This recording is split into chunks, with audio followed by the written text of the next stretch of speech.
What's good, guys? It's Steve. I'm supposed to be in Florida right now, but my flight got canceled yesterday morning. The whole JFK thing, you could just Google how crazy JFK is right now with the delays because of the winter storm on Thursday. I'll sit here and tell you this right now. I'm missing today, which is first day of classes, and tomorrow, which is the second day of classes. So I'm missing a lot. But I'll sit here and tell you this right now. I fly back to Florida tomorrow, so there might not be a video tomorrow, but that's besides the point. The point of this video is that Kristaps Porzingis and the New York Knicks are making me nervous. Now, the reason why, not specifically the New York Knicks, because with the Knicks, I'm used to that. I've seen the ups and the downs of the New York Knicks. I've seen Eddie Curry's injuries. I've seen, the Stephon Marbury drama. I've seen David Lee. I've seen Chris Duhon, Landry Fields, Linsanity. I've seen Melo versus Phil Jackson, Al Harrington, Wilson Chandler. I've seen all the ups and downs from the New York Knicks. It's just, so I'm not even surprised anymore at this point. But Kristaps Porzingis is making me nervous. Now, I went to the Boston Celtics game, when was that? 2 days ago. I believe 2 or 3. I went Sunday night, the night before, Saturday night, the night before I was supposed to leave. And I'll tell you this right now. That game was boring as hell until the last 2 minutes. But A Boogie with the hoodie was there. I was like, "Hey, that's my guy, A Boogie." But anyway, I'll probably put some of that footage in the end of this video, so stay tuned if you want to see some of that. I didn't really record much because, again, it was like negative something degrees outside. But when I went to the Knicks versus Nets game a few weeks back, Kristaps Porzingis was playing, and then he got a rebound, and then he disappeared. And my friend Kenneth and I were like, Where's Porzingis? What is he doing? Why is he not playing? Where did he go? He just disappeared. He vanished, right? So he got fatigued, okay? And now I'm seeing him sit out games because of fatigue. The Knicks in their last 10 games, they're 3-10. They're just look at this. We're 10th seed in the Eastern Conference at 19-21. Now, that's really nothing to worry about because we're 3 games away from the 5th seed, 4 games away from the 4th seed. So it's really that close, and it's really that close. With the Knicks can win 3 in a row, and we'll jump all the way up to the 5th seed. But the thing is that 3-7 in our last 10 games on the road. We're absolutely disgusting. What are we? We're 4-14 on the road. We have one of the best home records in the league, though. But we can't do anything on the road. Now, that's to be expected because to have such a there's veterans on this team like Jarrett Jack and Courtney Lee, that know how to win, and Joakim Noah that know how to win on the road. But like for someone like Porzingis, who's the quote unquote, I wouldn't say he's really the leader of the team. I'd just say he's the best player of the team. I'd say the leader is probably honestly like Jarrett Jack or like Courtney Lee or Joakim because they have the most veteran experience, especially Joakim Noah.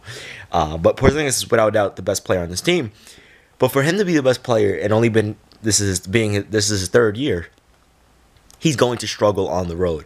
And what I'm seeing recently from Kristaps Porzingis, fatigue, slowing down, doesn't have the athletic ability that he had in the beginning of the season. We're having, and this was one of my main concerns coming into this season and just drafting Porzingis in the first place. I knew Porzingis was going to be a great player, but my biggest concern it's just his body. Just like Stephen A. Smith said, Derrick Rose, he has a diesel and like a Mack truck engine in a little tiny car, it just doesn't work. It's too much for the structure of the car. And that's like with Derrick Rose, but it's like reversed for Kristaps Porzingis. He has a huge body, and the engine is pretty big too, but the engine doesn't fit the body. So the body is underpowered. And what I mean by that is that Porzingis, he's 7'3". He's not built like Shaquille O'Neal was. He's not built like Karl Malone was, or like Kareem or Wilt Chamberlain, where it's pure muscle. Okay, and in Shaq's case, it was muscle and fat, but that's besides the point.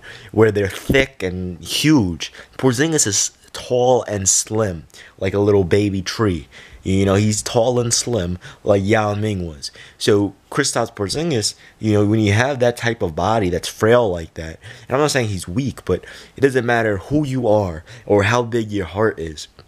You have that type of body. You're playing those type of minutes. You're 7'3". You're running up and down the court. You're catching lobs. You're shooting from the top of the key. You're shooting from the logo, from the K in the Knicks logo, and you're dribbling the ball. And you're the best. You know, the number one defensive option. You're the number one offensive option. The ball is in your hand all the time. Your body's going to wear down faster.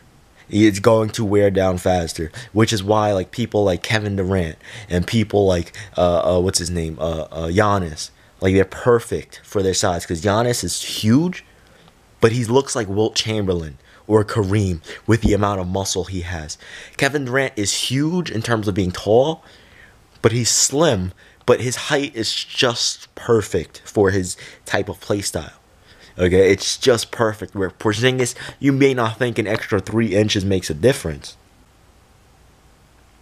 to your body. Just imagine adding an extra 3 inches to your body with the same size heart, and your bones are gonna be longer but not as wide. You know, it's going to. It's just wear and tear. It just naturally happens. That's why people that are too tall die very young. When I mean too tall, I'm just talking about people that are like 8'6" and you know, like that ridiculous height. Like they die young because it's just not good. You know, it's not good for the body. Your heart, it's too much work for the heart. The bones aren't strong enough. It's just too much weight, too much for your body to handle. Too much. All right. So now imagine that. I'm not saying Porzingis is going to die young. That was just an example. But imagine that in the sense of being 7'3", being athletic just like a KD or a Giannis, but at the same time bumping up against people that are just as tall or a little bit shorter, actually shorter, but stronger and wider, and some are even more athletic. You know, and just imagine being hit every single night, day in and day out in training. And, you know, it's just all of this comes into play with Kristaps Porzingis. And this makes me nervous because he's such a great talent. It's just, I just don't see the, what's that word called? The durability from Porzingis that, you know, I've seen in like a player like a Carmelo or a LeBron or a Kevin Durant. You know, he just doesn't have that durability. Because you have to remember, this is the exact same route that Yao Ming took. Okay, first it was, you know, little injuries, you know, maybe a hyperextension of the elbow or, you know, a finger here or an ankle sprain or just soreness and then stiffness, then fatigue. And then it's like full-blown back injuries, leg injuries, arm injuries, shoulder injuries. And if you injure your back, ask Tracy McGrady, it's pretty much, it's not impossible, but it's going to take everything. It doesn't matter how great you are. If you injure your back, you're never going to come back and be the same player you were before that back injury. So seeing Porzingis go down with fatigue and you know, just play, I'm seeing him not have the explosiveness that he had just 2 months ago. The season is not even fully halfway through yet. Okay, how many games did the Knicks play so far? They're 19-21. They played 40 games. They're not even halfway through the season. And I'm already seeing the fatigue, the slowing down, the injuries. This is the exact same route with Yao Ming and other players that have gotten injured. Look at Anthony Davis. The guy can't stay healthy. Whether it's bad luck or not, because lots of his injuries are bad luck, like running backwards and stepping on someone after a jump shot. Like a lot of his injuries are bad luck, but he just cannot stay healthy, right? And what I'm seeing from what I'm seeing from Kristaps Porzingis, I'm getting nervous as hell. I'm getting really nervous right now with Kristaps Porzingis. Because if it's not Porzingis, this team, we're going to see what we've seen for the past, before Melo came, there was like, what, a 10-year period before we had any solid player. Yeah, we had Marbury, but that was after his Phoenix Suns days. Eddie Curry couldn't stay healthy. You know, we paid him to sit on the bench in a suit, or not even a suit, in baggy jean jackets and baggy jeans and boots and Timberlands his entire career. You know, so if Porzingis ain't the guy, then we're gonna have a long time It's going to take us getting drafted, us drafting a superstar, or it's going to take someone from New York. It may not get drafted here, but saying, you know what? I'm from New York. I want to go home. And then we're going to have the whole I'm coming home, all that nonsense again. All right? I'm not saying it was nonsense because we got a once-in-a-generation player in Carmelo Anthony. But, you know, and then you know what's going to happen again? The same process of what happened when we had Melo. We'll have a few good years, then management and ownership is going to ruin it. It's that simple. When we had Patrick Ewing, the dude missed a wide open layup that would have beaten, I think it was the Pacers, to go to the finals. A wide open layup. Literally, a wide open layup. Google it, YouTube it. I'm serious. Like, this is making me nervous as a Knicks fan. So, hopefully Porzingis is going to be alright. I'm going to put that Boston Celtic footage in the back. I didn't really have much. I just recorded some of the game and things like that. So, if you want to watch it, stay there. Anyways, it's been your man, Steve. I probably won't see you guys tomorrow because I leave at... My plane leaves at like 3:40 and I land at like 6:40. Yeah. It's been your man, Steve. I'm out of here, man. Peace.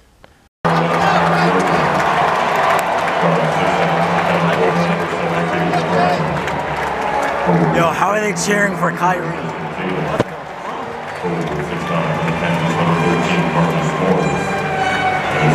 Center from Washington State, number 46, Aaron Bateman.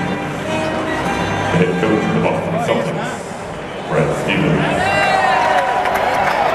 I swear, everyone's a Celtic.